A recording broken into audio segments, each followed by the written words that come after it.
किताब मुकद्दस में से तवारीख की दूसरी किताब के 4 बाब की तलावत। और उसने पीतल का एक मज़वा बनाया, उसकी लंबाई 20 हाथ और चौड़ाई 20 हाथ और ऊंचाई 10 हाथ थी। और उसने एक ढाला हुआ बड़ा हौज बनाया जो एक किनारा से दूसरे किनारा तक 10 हाथ था।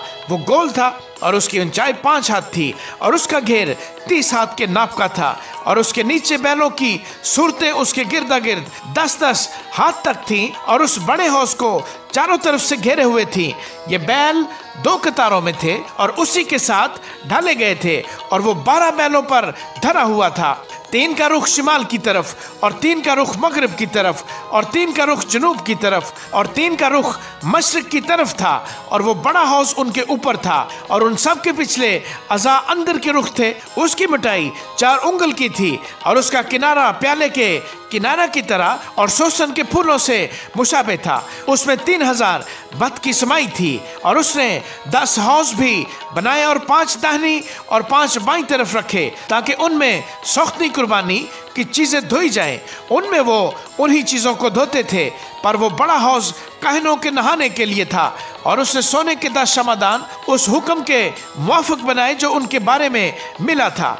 उसने उनको हैकल में 5 दाहिनी और 5 बाईं तरफ रखा। और उसने 10 मेज़ें भी बनाई और उनको हैकल में 5 दाहिनी और 5 बाईं तरफ रखा।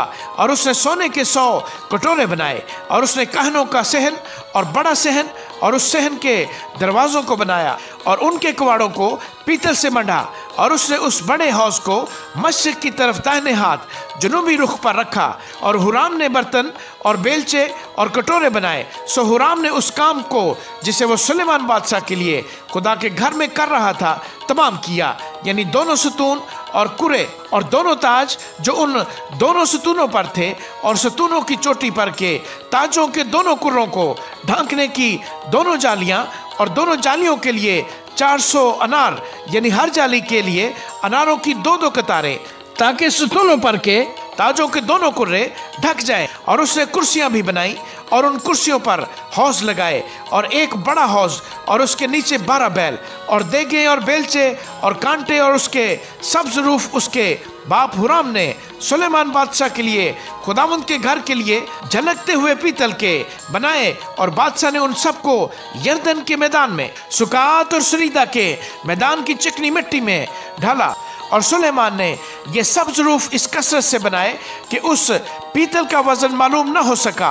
और सुलेमान ने उन सब ज़रूफ को जो खुदा के घर में थे बनाया, यानी सोने की कुर्बानगाह और वो मेज़ें भी जिन पर नज़र की रोटियां रखी जाती थीं और खालिस सोने के शमादान माह चिरागों के, ताकि वो दस्तूर के मुआफिक इल्हाम गाह के आगे रोशन रहें।